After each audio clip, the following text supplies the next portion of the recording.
welcome back. In this lecture, we'll try to understand historical approach to political science. Historical approach to political science. Historical approach to political science will will work on this principle whereby it will analyze history, it will analyze event of history and build its theory on it. Right? Build its theory on it. So it is one of the oldest approach as well. It is one of the oldest approach, right? Go back to Machiavelli.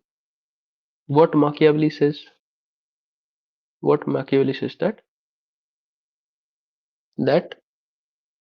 it is better, it is better for prince to know history, and he gives concept of universal egoism that from time immemorial, from time immemorial, from from and within time and space, man has been a selfish being,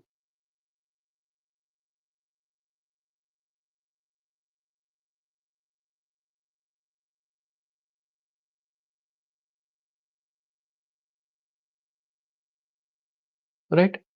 What he analyzes is basically history.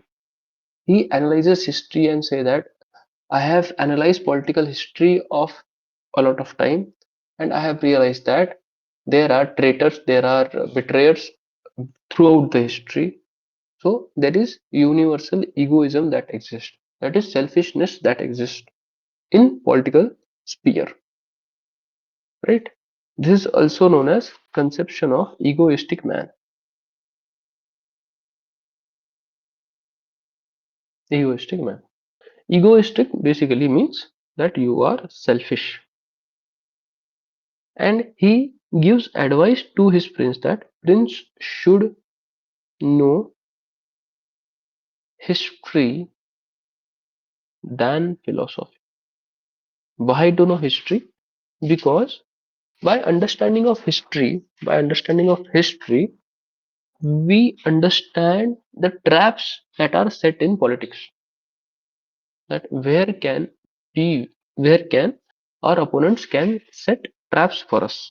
That is why Machiavelli says that I have read history and I have came to a conclusion that there is universal egoism throughout history, and prince therefore should know history, should do study of history and understand traps than understanding philosophy. Contemporary prominent exponents are people like prominent exponents. Contemporary prominent exponents are like are like people like Lasky. Lasky says every thinker is a child of his times. Every thinker is a child of his times. And and he says that no political idea is ever intelligible save in the context of time. What he basically wanted to say that what he basically wanted to say that without knowing context, you cannot understand a political theory, right? This theory, where is historical approach, is also known as contextual approach to political science. Cambridge school scholars have done this approach. We have done this in first or second lecture, right? Cambridge school scholar do this. Uh, so what Lasky basically wanted to say that without knowing context, without knowing history, you cannot understand a political theory, right?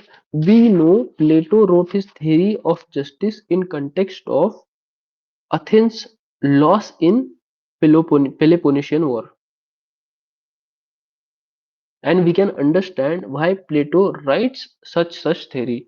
Then we can do the same thing for Machiavelli, where we understand what conditions Machiavelli is speaking from, what historical conditions were there to write for Machiavelli to write this theory. So knowing history becomes very important to understand point of view of thinker, right? Lasky says this. Basically, he wanted to say that understand history to better understand a thinker's political ideas. Then there is Sabine. These are exponents, right? Sabine says, Sabine says, historical approach is most suitable because historical approach is most suitable because political ideas emerge only in crisis, right? He says, historical approach is based on common sense. Because if you know little bit of history, we don't have to understand abstract ideas, right? We can do event analysis by based on common sense. There is no need to understand abstract ideas to understand history, right? And he says that history is factual, history is self-explanatory, and history is evaluative as well. History is factual, history is self-explanatory, and it is evaluative. What he basically wants to say what he basically wants to say that understand history and understand that most of the political ideas emerge when there is crisis. When there is crisis, political ideas emerge, and understanding those crisis times will help us understand a particular political theory, right? Then exponents which are presently there or present exponents are Cambridge School scholars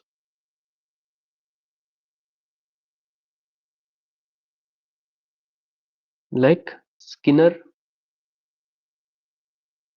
and Pocock, right? Skinner and Pocock. But but when Lasky says that every thinker is a child of his times and no political idea is ever intelligible save in the context of time. But how do you analyze history? History is not a small thing, right? History is uh, is explanation of time itself, right? You cannot take all the factors in the account when you are writing history. Now Plato wrote his theory post Peloponnesian War. He wanted to make Athens great again. But who knows, he wrote his theory of feminism after fighting with his wife, and say that this wife is not good in the home. My home is ruined. Let her get back to public sphere. I don't want her at home, right? If that is the situation, our whole analysis changes, right? Then all all the sounds, all the explanation of philosopher king, all the praise which is heaped upon Plato for saying philosopher queen, it subsides, and we will say this man is misogynistic, and he does not want his wife at his home. That is why he's saying philosopher queen, philosopher king, women in public sphere, right? He had a kid. He did not want to rear for that kid, and he says that let just give this kid to state. You never know, right? So a particular political theory, if we want to understand the political theory by history, our analysis becomes very limited, right? So what are the drawbacks of political theory? Drawbacks of historical approach to political theory. Drawback is, first, number one, history is very vast, right? History is very vast. Finding out information relevant to us is very hard. It is a difficult job. Then remember Edward said and his idea of Orientalism, whereby he says that history of East is project of West, right? And if me as a political thinker of East starts writing my political theory on the history that is written by West, knowingly, unknowingly, I will write a political theory which is which is a political theory which will keep in mind, or which will keep Western perspective at its center. Because history can be biased, historical writing can be biased. We all know that history is written by Victor,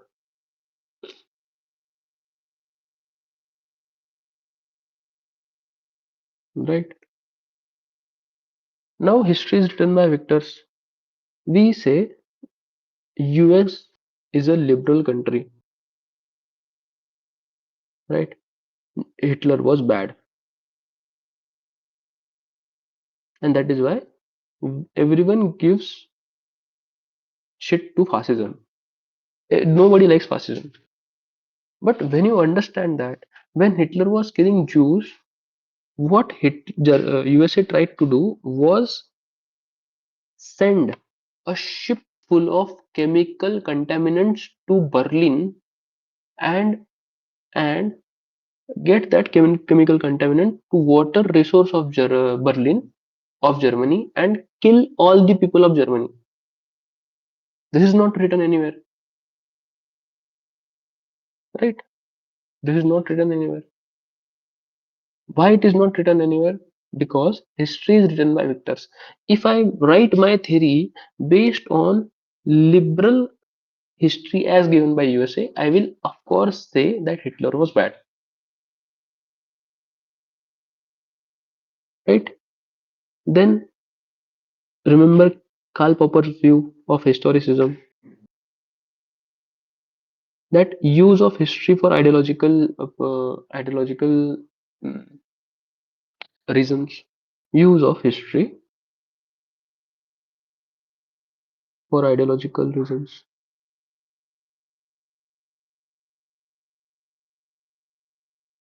Whenever there is change in government across the world, the first thing, or the very important thing for them, is to write history which is relevant to them, which is important to them, which will keep them in power.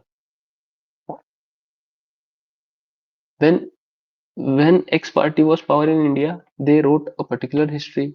When then another party came to power in India, they are writing another history. That is the nature of power, right? So historicism is the drawback of historical perspective. Then then there is another criticism. Some ideas, right? Some ideas are free of historical context. Ideas like justice. There is no need to understand what justice mean according to Plato, or according to anyone else, or according to a particular situation, in a particular situation, because justice means fairness across time and space. right? Right? That is the drawback of historical perspective, that some ideas are to be understood without understanding history. We have to leave history to understand some ideas. Then criticism was given by historical approach. Criticism of historical approach.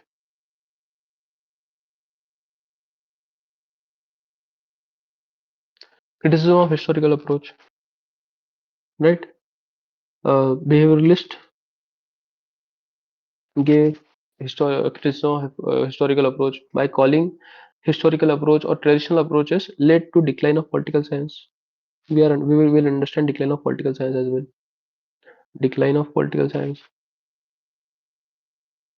right? Then then some scholars say that political ideas political ideas are political ideas are not dependent on context. This criticism was given by philosophical scholars of philosophical approach, right? How history or historical approach is today, it is it has changed to neo-institutionalism. Neo-institutionalism. What is neo-institutionalism? We will understand in comparative politics, right? And historical approach today is revived under Orientalism, which we have understand, whereby Edward said says says history writing can be biased. Historical approach is basically keeping history as center of analysis, understanding a particular political idea through lens of history. That is the idea of historical approach. In the next lecture, we'll understand empirical approach to political science. Thank you so much. Bye bye.